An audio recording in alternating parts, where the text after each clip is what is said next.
Hi, my name is Chris Nelson and welcome to our National Karate Online class.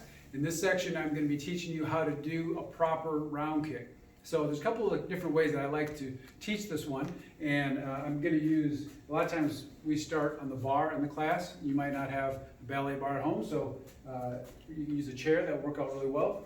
The first thing I want you to think of is the round kick is a lot like a front kick. So if I was doing a front kick this way where I have the knee up, snap, it's a snapping technique. It's all in a tight knee bend. Okay, I'm just shifting it now towards you and going straight across. So it goes straight across and back. All right, so there's two ways I like to teach this. Number one, I have my hand on the bar, and I'm going to take my heel and draw it to my seat. I'm going to go up in the ball of the foot and pivot, and then I'm going to snap, and then I drop it down. You can drop the heel, bend the knee. Now make sure that the knee doesn't come up in front of you, because then you're in a bad position. So in fact, that's probably the key of this technique. So see how I'm right on this line right here? When I pivot, I want my knee to the inside of that line. As I kick, it goes through and it comes back, and then I drop it. That's really important. So if I bring the knee on the wrong side of the line, what happens is I lose a lot of power. I'm basically jamming myself. So for beginners, this is hard to do because they haven't developed the muscle in their hip. So they have to really work at getting this back muscle, the hip muscle, to get that back there. One way to practice that is grab the ankle, pull it back. That's a good position right there. That's a perfect round kick position. And then see if I can let go. Oh, I got to stay. Look at that. And then I snap.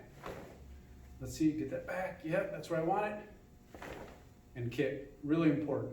So if you're a brown belt, if you're going to practice a slow kick like that, number one, don't practice with the knee on the wrong side. You're developing bad muscle memory. Make sure you take time to get on the proper side. And then you want to start, again, on the inside of the line, but go through and bring it back. Go through and bring it back. Go through and bring it back. The other way I like to teach this would be if I'm in a fighting stance. So I'm going to put my feet at a 90-degree angle. So I've got my front foot pointing towards you. Again, here's my line. So I'm going to put my knee to the right of this line. And I'm going to bring my knee up on that side. And then when I rotate, the knee stays to the right of that line. So that's just a good visual people get that, okay, as I pivot, I'm here, and then I snap. And by the way, if I was going to kick pad, if I was doing kickboxing, if I want to hit somebody hard, that's actually the position you want, because what I'm getting is my hip rolls and you get more power. Versus if I just stand to the side, it hits hard, but it's basically just the foot flipping out. Okay? It's power from the snap. But if I start in this position, then I get that hip roll, bam, and you just hit a lot harder. So if we have a pad, I'm going to grab a pad from you, sir. If we go, let's go at an angle here. I'm going to have my fighting stance.